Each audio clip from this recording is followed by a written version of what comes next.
Icebo Lethu Foundation Kasi Business Fair is what's happening. We're here to speak to the main person who made all of this possible for this initial Kasi Business Fair. Sikhuluma no Dr. Nomfundo Zondo. Very honored to be speaking with you. Welcome to Umsakazi Vuma FM.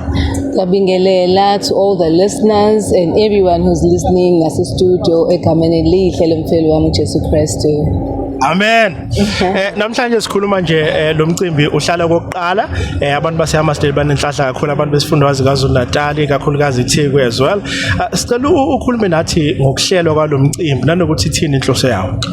Lo mcimbi ubalekile kakhulu ukuthi ube khona bakhona osomabhizinisi eHammersdale kodwa benza nje izinto ezizodwa akuhambi kahle abanye abantu abasebenzi lokushini, so we had to come back siCebo Lethu Foundation sithi ubani singasebenzisana nasilekelele. Sathola uEthia, sathola iThala, sathola uMoses Khotane Institute ukuthi bazosebenzisana nathi ukuthi sibuye size la eHammersdale sizothi bosomabhizinisi sinidinga ukusizwa ngani ukuze amabhizinisi enu akhule, amabhizinisi enu kusasa sibone andisa amathuba omsebenzi ngoba siyazi eHammersdale sidumela ngobugebengu ngoba abantu abasebenzi, kodwa uma kungaba namabhizinisi azokwazi ukuqasha abantu kuzokwazi ukuthi lokho kushintshe. So nje we are here as Kasi Business Fair ukuzothuthukisa osomabhizinisi ngeindaba ze-funding nangokufunda nje ngokukhuliswa kwebhizinisi nokunye. Abantu bahlale bekhala nge-mentoring nalokho. Sithe today we are here. Buzani konke nifisa ukubuza. Ngishoni konke la nidinga khona ukusizwa ukuze nikhule ukuze kusasa nibe namabhizinisi angempela, not just the businesses la siwabukayo nje kuphela o-catering no-cleaning nobody. Kuhle kodwa manje sidinga namabhizinisi la abantu bezo-manufacture khona izinto. Kunjani impela lokho ngifikile la ngena ngaphakathi ngiyabona kuhle baningi osomabhizinisi abakhona namabhizinisi ahlukahlukene. Mhlawumbe kubaleke ngani ukuthi osomabhizinisi basemalokishini bezibandakanye firstly in business nanokuthi bebe ingxenye yale business fair khona namhlanje? Umnotho nje uselokishini. Umnotho ungaya impela edrobheni wele but sonke sisuka la elokishini. Sikuphi isidingo ukuthi sisuke elokishini sothenga edrobheni engabe izinto sizivula la elokishini, umnotho usugcine la ndawonye la elokishini. Ungazogibela itaxi uye edrobheni ukhokha 100 rand mhlambe uyothenga izinto engabe uzithenga la elokishini. Nala singakwenza. Mina ngila today as uNomfundo owaqala icebo lethu eliqala khona la elokishini laseMpumalanga. Leli cebo lethu selikhulu eligcwele iSouth Africa yonke nomhlaba wonke Africa sikuphi. Ngize la kuzothi kosomabhizinisi baselokishini laseHammersdale awudingi ukuya edrobheni. Nanti icebo lethu uqale la elokishini laphuma lakhula ladlondlobala. Nawe la uhlezi khona usengakhula ula eHammersdale ungaphumanga ngaphandle uzobanika lelo themba futhi akubona nokumotivate. Ngizokhuluma ngento engenzile ukuthi mina mengakwazi ukwenza nawe somabhizinisi la elokishini ungalikhulisa ibhizinisi lakho likhule nje base sibona icebo lethu likhulile. Mobheka manje icebo lethu employs more than 3000 people. Liqale la eHammersdale hayi edrobheni. So ke imali umnotho ula elokishini singaqala la sikhuleke lidlondlobala ibhizinisi but uliqale khona la so banika lelo themba naleyo nje assurance. Sikhuluma no Dr. Nomfundo Mcoyi, who is the CEO of Icebo Lethu Group. We're here for the Icebo Lethu Foundation Kasi Business Fair, Hammersdale at the Junction Mall. So you can also join us to actually see everything that's happening here. Shambe, if you can talk to us about opportunities, azotholwa ama-exhibitors akhona la, what opportunities are there for them? Kunama competitions that we are running nje currently laba bezobe wina khona izinsiza kusebenza. Umuntu uzoya ngebhizinisi akulona bese siyabona ukuthi yini udinga icomputer, obhakayo udinga ama-dough mixer, udinga oven, zonke lezo zinto but sizobuka ukuthi ibhizinisi akulona yini elidingayo. But those competitions are here bazohlomula kakhulu osomabhizinisi. Uphinde namanje kade si-award abanye ama-banners, abanye benamabhizinisi but bebengenawo ngisho ama-wall banners nje nama-pull-up banners okukhangisa amabhizinisi abo. So now they've also got that.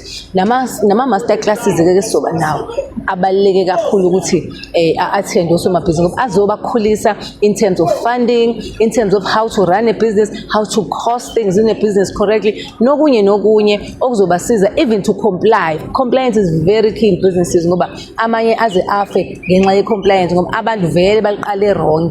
So sizothi nje mphakathi oseHammersdale bosomabhizinisi baseHammersdale asenza amabhizinisi azo lasta even the next generation. Singavuli ibhizinisi elizophela kule generation 10 years and set a business.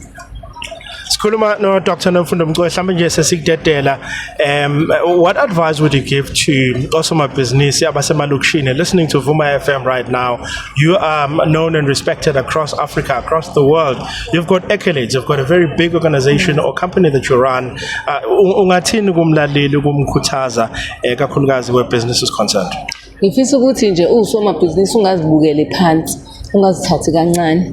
Mina ngiyakholwa izinto eziningi ngithanda ukurefer eBhayibhelini. Mumbuka uJesu uzalelwe le Bethlehem endaweni edelelekile encane. Wazalelwa even esitebeleni senkomo, into engekho, but he was a hero. He was even the man we speak about today who did very well. Ngizothi ke nawe somabhizinisi uphuma la eMpumalanga elokishini elincane elidume ngodlame elingathandeki mhlambe elibukeleka phansi, ungaphuma from this very same township like I did as uNomfundo Mcoyi weIcebo Lethu.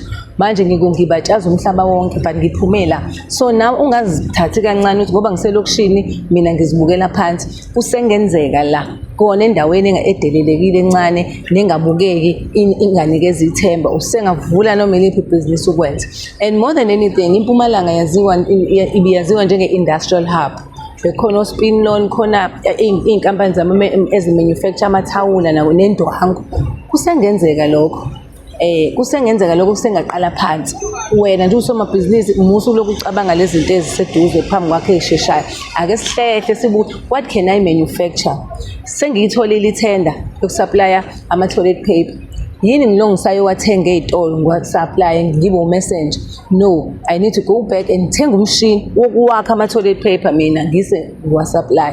Why are we not doing that? Why njalo sifuna ukuba ama-messenger instead ukuthi ube usomabhizinisi oqala phansi into ayenze ibe khona. Factories abantu baqashwe, abantu basebenze. Ngizothi nje asishintshe ucabanga siphume eHammersdale noma ngabe awukho eHammersdale usomabhizinisi nje nawe osebenza elokishini. Musu ukuyibukela phansi, vuka uyithathe ubheke phambili wenze kangcono, ungaloku ufuna lento elula.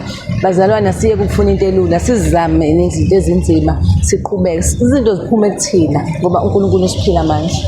Siyabonga kakhulu ukukhuluma nathi Dr. Nomfundo. Amen. Thank you. Thank you very much. We're speaking now Dr. Nomfundo Mcoyi, who is the CEO of Icebo Lethu Group here for the Icebo Lethu Foundation, Ekasi Business Firm. Abantu basangeza bezoyibonela konke okwenzakala la Junction Mall. Thank you. Amen.